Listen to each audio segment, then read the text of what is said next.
nagkamali kami ng order. Ang laki ng order namin na ano, Diyos ko, ano ba yan? Maubos kaya namin ito. Tapos, Bora, we need to eat that. That's a huge bowl and just only two of us. That's too much. That's it.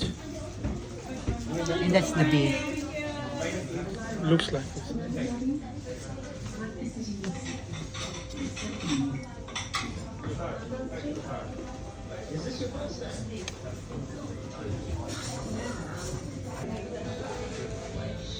What can you say about the beef?